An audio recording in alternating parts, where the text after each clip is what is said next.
Welcome back again, everybody. This is Kish kicking it in the second half. I'm here today with my co host, and y'all might have remembered him from our first episode, but I'm glad he can return. Um, give it up to cousin Fred. What up, cuz? What's going on, man? How you doing? I'm doing pretty good. I'm D. This is Groot. And like I said, we're back again. Cousin and I were both rocking the Lakers tonight. Yes, sir. Always, always. Yeah, you got the purple and gold, and I got what seems to be the city edition this year for the Lakers. So, but yeah, tonight's episode we're going to talk about formats, and we're going to start off with the most recent format change, being the All Star Game. Tristan, what was your thoughts about what they did this year? Not just obviously the play-in format that they've I'm sorry, the draft format of the players that they've done the last couple of years, but just how they had to do it in one day between all the activities of the skills challenge, the 3 point challenge, the All Star game, and the dunk contest being in the middle of the All Star game during the halftime performance. Yeah. So I liked most of it. I think do think that the skills challenge, dunk contest, and the 3 point contest all need to be on the same day, and then the actual game on a different day. So you Um, like the old way of doing things, yeah. as far as like a Saturday night and then follow up with the Sunday night Yeah. separately This. for the game. Like I didn't even know. Do they even have like a Rising Stars game this year or no? Yeah, obviously they missed out Yeah. on being able to do that this year with condensing everything into one day. So yeah, they definitely didn't do anything with that. I don't even know if they gave a shout out to players that could have Yeah. made it. So that was just completely washed over this year. Yeah, I almost like watching that game more than the All Star game, but I will say that I did not like the dunk contest during the halftime. I thought that was So I don't know. you didn't like the format of it, or you just didn't like this dunk contest. I didn't like the I didn't like both. I'll say Okay, that I didn't like both. I thought it was kind of weird because if things were to get more competitive during the actual game, then a 20 to 30 minute halftime, I was obviously going to cool anyone off who was that's true. That's playing true. good. So And a lot of times what we see is it's not too serious of a game until maybe the second half. But yeah, if somebody's trying to warm up or get shots in, get the reps in for that second half, that could definitely influence how they're going to play down the stretch. So yeah, it was interesting to see them do it again. I guess your take on it would be, you don't want to see that happen again next year. yeah, not if it can be prevented. I'd like to see the three little side things going on one day, and then the Rising Star and All Star game going on the next day. I had an interesting concept yet to mention about the All Star game. Um, my concept was like if they did an A and B squad for the All Star day. So like if you're having all the other events separately, like before in the past, but on Sunday, the day of the actual All Star game, they did like an A team and a B team, but for two separate games. So the A team, in my opinion, would be obviously the All Star team, as far as the two teams competing like normal, and maybe reduce the roster to a total of 10 for each side. So you have five starters, five bench, maybe get a little bit more playing time for those bench players and not having to rotate in and out as much. Hmm. So it does cut back on the number of all stars for that year. But then the B team, which actually, in my opinion, if they were to do this, the B team would be a game that would be played earlier in the day, or right before the actual All Star game, and just basically, I guess you could call the B squads the breakout stars. So almost similar to a Rising Stars, but these could be players that are past the first 2 years in the season, or they could be within their first 2 years that the fans are voting for them, but they didn't make the cut for the All Star game. But Yeah. you can give them a hope and incentive to keep playing, and definitely would be an opportunity to get more revenue for the NBA. But I think players might be interested in seeing that, and fans as well. like I said, it would be another format, in my opinion, where they select 10 of those for each one of those teams, as far as like 10 Western Conference players, 10 Eastern. So basically taking the All-Star uh, voters or the vote getters and taking those players and basically doing 20 in each conference, respectively, Yeah, and just taking the bottom 10 as far as, the format of guards and forwards, a combination of the bottom 10 from each conference, and they would be the B squad game. And yeah, that was just one of the thoughts that I had that could be an interesting concept to come up with. What are your thoughts about that? Do you think that'd be kind of cool if they were to incorporate more players to the game? yeah, But as far as the contracts and everything goes, is with certain players being able to get paid more if they make an all-star team, the breakout stars maybe doesn't mean much towards a contract. But another thing I wrote in my notes, maybe the MVP of the B squad team gets to play in the all-star game, so they can actually make it as an all-star that year just by winning the MVP of that particular game. So let's say yeah. it's somebody that missed out this year. Give me a name of a player that you feel like kind of got snubbed. Trey Young. Two people. So Trey Young, yeah, he was an all-star last year. Speaking of which, Brandon Ingram was an all-star last year. So let's say guys like that who you're like, yeah, they're all-star caliber players, but they didn't make the cut. And let's say Trey Young did become MVP. Maybe he could just pick a team, either side. I'm not sure how that would work, but he can actually be listed as an all-star after winning the MVP. That would be the prize, is to get you to the all-star game and then get you your extra money for your contract by being considered an all-star. So I just thought, the other day that would be cool if, as a what if, Oh with yeah, the commissioner kind of experimenting with different things and progressing the league along. yeah. I think that would be pretty cool. I think the getting MVP and the reward being an all star. I think that alone would probably make that game way more competitive than the all star game. I Um, could definitely see that happening. Yeah, that you make a yeah, valid point with that. I mean, because they're all young, and or most of them would be young, but they'll be wanting to make a push to get that extra money, and then, like you said, to be considered yeah, and called an all-star, that, especially if they haven't, but they're having a breakout season just yep, because they might be on a team that nobody really pays attention to, so the voters don't really give them enough support to make it initially. uh, Basically what almost happened with Devin Booker yeah, if AD didn't get hurt. yeah. So I thought it was kind of weird that CP3 got it, but Booker barely got it. yeah, part of that I think is just maybe injuries when Yeah, Devin Booker missed a couple of games and CP3 was kind of carrying, but it is what it is.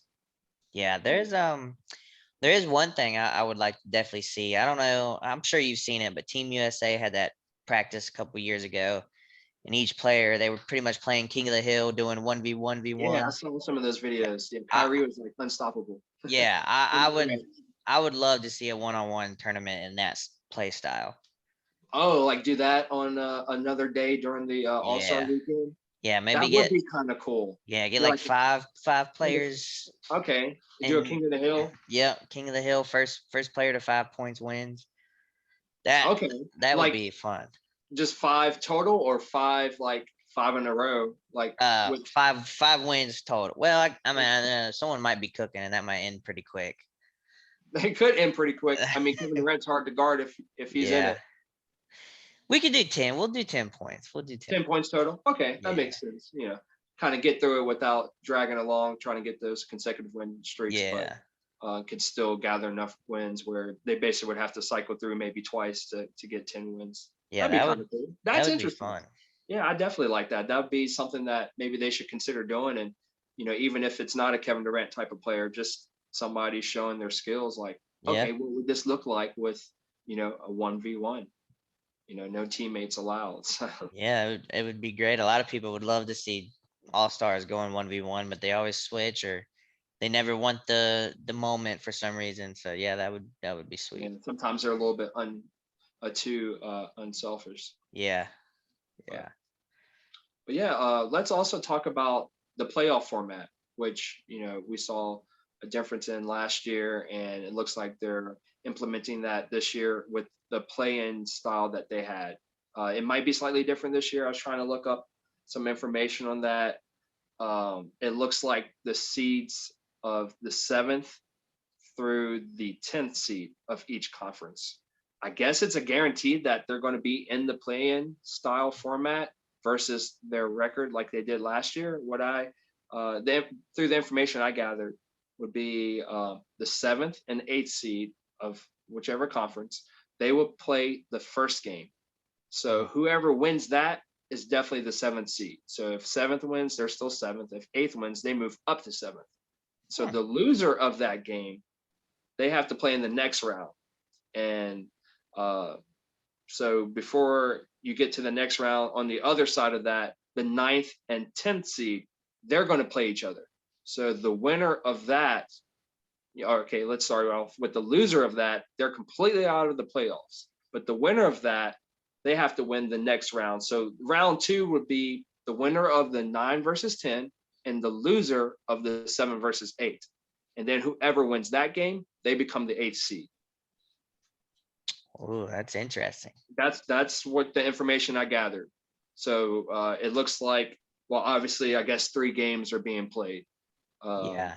a upper seed game, a lower seed game, and then the winner of the upper seed versus the loser of the upper seed versus the winner of the lower seed game. And then it looks like they're scheduled to do that between May 18th through the 21st.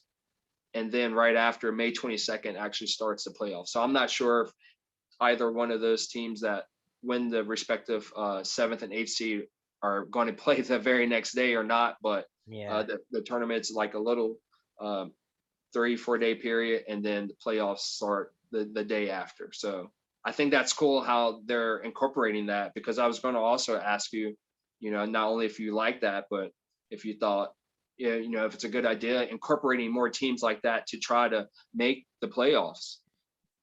Um, That's an I extra 2 teams per conference. I I do like it, but I don't like it. So I like, obviously I like it. I'm all for it having more competition in the playoffs itself.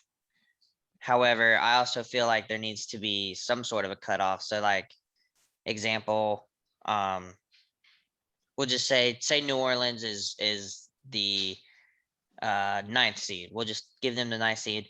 Say they're 30-30 right now. Okay.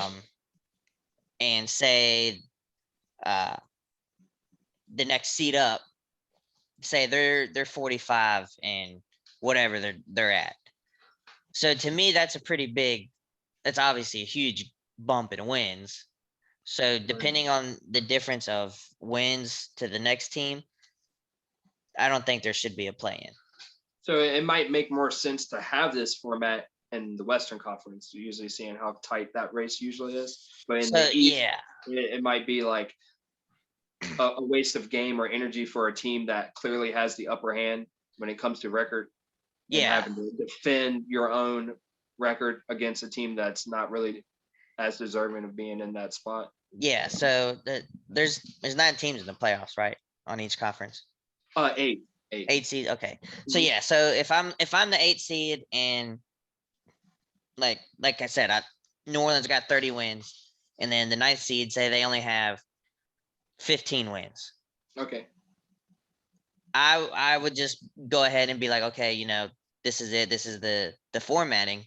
But if New Orleans has 30 and then the next team under New Orleans only has 28 or 29, then I would be like, okay, we should do a play-in spot. Okay. And that's, I think, what they were doing last year was going Yeah. by the record and how close they would be.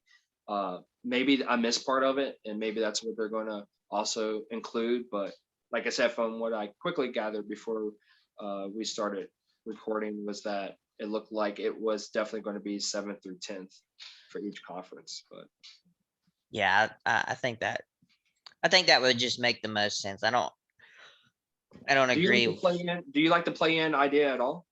I don't know yet. I don't know. I Because you do, but remember I last year, let's just give some context to it. Last year with the bubble, if you remember the Phoenix Suns, I think they went 5-0, and Devin Booker was just tearing it up. But because of their record, they needed Portland, I think, or the Grizzlies or something like that to lose a game, and Portland was winning. And the Grizzlies actually had the eighth seed if they had did it in a regular style format based off where their record was. But they had to play the game um, or play more games to finally see where they're going to be seated at right before the play-in. And I think they wound up swapping with the Blazers. So the Blazers moved into the eighth spot, and the Grizzlies became the ninth spot. And they needed to play each other at least one game. If the Blazers had won, it would be over, or the Grizzlies would have to win, obviously, 2 consecutive games, win both games. And we know the result. The Blazers made it in. But yeah, a team like the Phoenix Suns, they went 5-0 in that little bit of time, but with the records being so close, they just didn't have enough to get in the play-in. So maybe this year, maybe that's a reflection of that. Is okay. Well, if you end up, well, obviously the Suns are higher at the moment, but if you're a team that's slipping and you look like you should be in the playoffs, let's say Dallas is 9th or 10th, then it's like, okay, well, you still have hope. Maybe something happened earlier with injuries or whatnot that you didn't look like the team that you are now. Yeah. Yeah, I think that's pretty good. I mean, that But bubble, that was a great competition going, watching, like, knowing if this team is gonna lose, then they're pretty much out, which I thought was cool because it's pretty much like a game 7 from the start. So I mean, yeah, it's pretty intense there because everything definitely counted, almost like a college tournament style, yeah, where it's kind of single game elimination in a way. yep. Let me ask you this, because obviously people have talked about this before. Would you like to see, or rather see, if the NBA would do 1 through 16 seeding across the whole league, and not necessarily just split it up between the conference of 8 on West, 8 on East, just completely do 1 through 16 best record overall? Would you like to see that? I know it might get complicated because you're talking about, when you're playing in your division, you might be in a division that's way harder than, Yeah. another division. But, what do you think about Um, that? Or should division winners automatically get in as well? I would say so. There's 4 divisions in each conference, right? I think it might be, I think it might be 3 in each conference. 3. 3, So and there's 5 teams in each of those divisions. So that would be like 30 teams. hmm, I don't know. I like the East versus West. I mean, I think it's I mean, it's classic. definitely traditional. Yeah, it makes everything easier. However, I don't know, because I feel like if you just do 1 through 16, then pretty much all of the Western Conference is going to be in it. It's going to be like probably like 10 to 6 or something like that, Yeah, or yeah. yeah, like 11 to 5. But I mean, all those star players are on the West, and you want to watch stars go up against good stars in the playoffs. So, I mean, I'd rather watch LeBron go up against Giannis or vice versa. But I wouldn't want to watch like LeBron versus, no offense, but like DeMar DeRozan. Like, is that, Right, if that I makes understand that. sense? Yeah, no, for sure. I mean, So I'm asking this as well because of what happened last year. People were expecting Clippers versus Lakers in the Western Conference finals, and then either one of those teams playing the Bucks in the finals, and yeah, we know the results of those as well. So, like you said, you missed some of those key matchups that you were thinking like, okay, this might be a given, or this is definitely going to be interesting either way, whichever one of these teams wins, because they're definitely going to be playing this team. But things happen. yeah. It was a good year last year. I like the bubble atmosphere. I don't know why, but it was almost. I feel like a lot of more players were more keened in on the game itself rather than playing for Yeah, I think fans. you saw a lot of that, and it was like one way or the other. Either you're locked in, or you feel like you're in an asylum. Yeah, You sorry to the Paul George, where he said he was just kind of mentally checked out. But yeah, a lot of the players, not a lot to do there, and really no family around. Maybe one other person or two down the road when uh, the team slimmed down as far as how many that were still left to play in the playoffs. But yeah, just yeah, the bubble atmosphere. I think LeBron said it best. It's like a big AAU tournament for Yeah. NBA players. So you see them on the court, and then sometimes you see them in the same like hotel lobby or same hotel floor. So Yeah. you can't get too far away. So Yeah. It was cool. It was cool. I liked it. oh yeah, um another thing I guess kind of related to this is out of curiosity, would you like to see like a mid-season tournament? Um, We talked about that before, where I guess it might be different than the All-Star game, or I don't know when that would take place, if it would take place maybe slightly earlier, if or how that would be. I don't know what that would mean. I don't know yeah. what the prize would be outside of maybe some type of small accolade, but Personally, with the schedule as it is now, with 82 regular season games plus playoffs, I think that would just be way now too I did much. think that I think they did say something about those games would count. I guess somehow Oh, okay. maybe the first round, because I don't know how that would count for everybody. Like if you're advancing, that means you're playing more games. Yeah. I guess that's kind of like a weird concept to grasp, but I mean, and maybe that would work everybody. um for lower tier teams, because if seed 8 starts, winning games in this little mini tournament, then they could probably jump up to seed 4, seed 5. Yeah, that'd be kind of cool then. Yeah, so I mean, maybe seed 4 got eliminated already, and seed 8's been just winning it up, and seed 4 has no chance of catching up until after that little tournament's over. So yeah, that This would is a that would big what if. What if it was a tournament within each conference and the winner was guaranteed a playoff spot? Like that would be kind of crazy, because let's say you have a team that's obviously good enough to make the playoffs, because let's say they won this, but you have an injury coming up later. I mean, yeah. obviously players want to they want to play, and fans want to see good product on the floor. But if you got somebody, let's say it was the Lakers that won this year, and that type of format with Anthony Davis being hurt, maybe you can go a little bit easier when you bring him back, knowing that, hey, we're going to finish somewhere in the playoffs. But if it's more important for you, you need to make sure that you know maybe seed up higher if you want that home court advantage. But knowing that you know maybe you can't go below seventh, and then the eighth spot still remains a play-in spot. Yeah. Just like a big what if. Obviously, I don't have super details going on here. Just going over the top of my head and throwing it out there to you.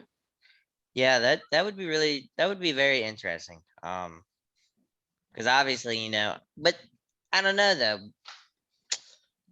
What Like happens I if said, it's what been hap talked about, but so they could do that, but I also feel like teams could take advantage of that and tank. And I mean tank. So like if I if I'm like an eighth or ninth seed or whatever, and I know I'm barely scratching it, and we end up winning our conference okay. tournament, I'm tanking for the rest of the year just because I know I'm in the playoffs no matter Oh, what. like just stay fresh. Let's say it's the Clippers, they win, and it's like, oh, Kawhi needs his load management. Yeah, or even like say like we'll just use a terrible team right now. We'll just use the Wizards. So say the Wizards win, they're guaranteed a playoff spot no matter what the end of the year record is. I'm tanking so that maybe I have a better chance of getting a number 1 or number 2 pick. Okay. Yeah, that makes a lot of sense.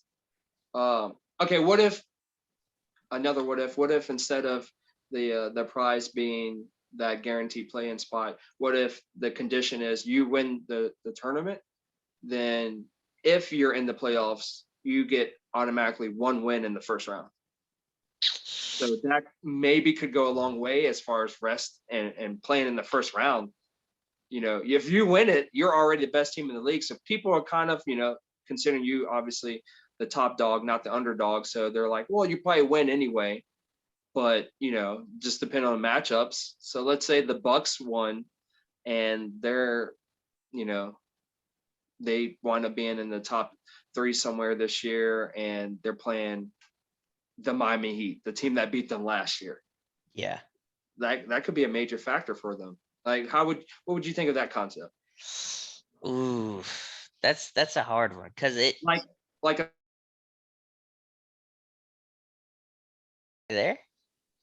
yeah, I'm here. Okay, I'm you sorry. If froze. every team participates in this and there's only one clear winner, regardless of conference, and the condition is you have to make the playoffs, you get one win. It's only one team on each conference gets one win. I was going to say just one team, Oh, in period. But general. we could do one team each conference. We'll do that. We'll say that. Go ahead and throw that in there. Yeah, I would agree. I mean, if I would say usually probably the best team. I don't know. I kind of like that idea though, because Like, that could save you some rest and wear and tear. yeah. I mean, it like yeah, if the Lakers are playing the A seed or whatever, we already guaranteed a first win. Yeah. Um, So even for the other team, they would obviously look at it as like, okay, we're uh, one loss down, but at most you're playing just 6 more games as yeah, well. So yeah. I I like mean, it. I I like mean, it. it would suck for the opponent because it's like you're automatically one in the hole. So who knows how that could influence if teams decide to win or lose games on purpose towards the end of the season. Like, I don't want to play them. They're the number Yeah, 2 seed, so I don't want to be 7th and take an automatic L. yeah, That could be yeah, the counter to that as far as like, man, nobody wants that 7th spot right now. yeah. No, no. Yeah, that's cool. That's a cool concept. I like that. It's different. Yeah, definitely, definitely. But yeah, we're just basically just throwing out ideas, and it was great chatting it up about these different formats. Like I said, the All-Star game has already changed this year. We'll see what they do next year, if they go back to normal or regular, or if they do something slightly different involving what they did this year. Maybe keep some of the other events separate, but still have the dunk contest as the halftime. We'll have to see. And then, like I said, the playoff format looks slightly different than last year, but just kind of building off what happened last year. And then just looks like they're definitely adding that 9th and 10th seed automatically, maybe for each conference. So yeah, let's see what happens. And yeah, and it's been great. So Yeah, man. It was fun. I liked it. yeah, I want you to go ahead and give an outro, as far as any shout outs. And also, by the way, we did this in yesterday's podcast. Today, March 11th, marks the 1 year anniversary of when basically sports was shut down. Rudy Gobert had tested positive for COVID-19, the first, I guess, player in a major sport. Um, there were some games that were being played that day. I think a couple finished when the announcement came out, but then there were maybe 2 games that were left that got canceled due to the fear that they might be losing control as far as containment, and just the overall emotion after that. If most fans or people wondering, like, are we going to have basketball back anytime soon, or any sports, after you start hearing that the other leagues were shutting down. What you remember, anything as far as what were your thoughts going on then? Maybe Um, not necessarily that day, but just during that time period. It was a long time. yeah, I don't remember too much, but I do remember getting my Twitter notifications from Bleacher Report saying that the season's canceled, and I do remember very vividly that Gobert, when he was doing a media session, was getting up and touching everything, like joking around Just a about few the days COVID. before, right? Yep, Yeah. and I was like, I mean, that's what karma is. So yeah, that's about all I remember. I know I'm sure. Shoot, wasn't it like a week or two after that, Donovan Mitchell and they were saying that him and Gobert were not on good terms and stuff like Yeah, that. So yeah, we had mentioned that yesterday too. I'm gonna shout out to the Jazz again. Sorry about the disrespect yesterday. We had to do a part two, but yeah, for sure.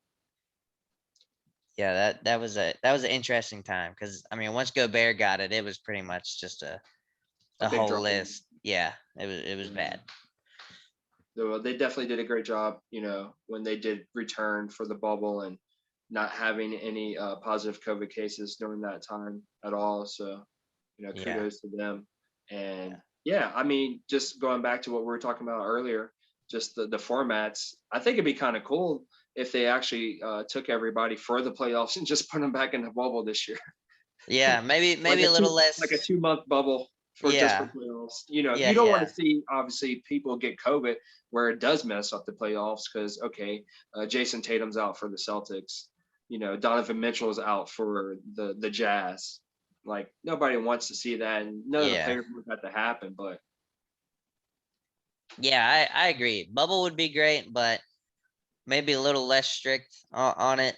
Um, since the vaccines are going out and stuff now. But true, I I, think maybe another year will be basically back to normal. yeah, yeah. I think, but I like that bubble idea. I mean, that was fun to watch because you could just tell like It was just the everything was like raw, kind of with the yeah, players' emotion and like obviously like they said, everybody can hear everything the players were saying. There was no yep, white noise, blocking that out. yep. You know, That's one of my favorite parts. I like listening to to people talking and trash talking and yeah, I like it. go ahead and give a shout out. We'll get off here soon. I'm gonna give a shout out to my brother, Cody Brohan. So what's going on, man? Yo, what up, Cody? Um, okay, yeah. Thank y'all for listening. Thank you, Cody, for listening and checking us out. You know, um, Definitely here to provide y'all some content on the NBA and our thoughts as far as projections for the season and what we do see going on and what we think might happen next. Definitely stick around and see what topics we formulate, and maybe we'll have some more what if episodes such as this one. And if you have any ideas or suggestions, just definitely leave them in the comments and send us a like or subscribe if you haven't already, if you want to continue hearing our content. Once again, I'm D. Thank you, Cuz, for coming out tonight. And yeah, you could find us on anchor.fm if you want to hear just the audio only through that podcasting station, as well as Google Podcasts and Pocket Casts. And then also, if you're listening to that, our podcast on those audio onlys, make sure you check out our YouTube page on KISH YZ. That's KISH YZ. Peace, love.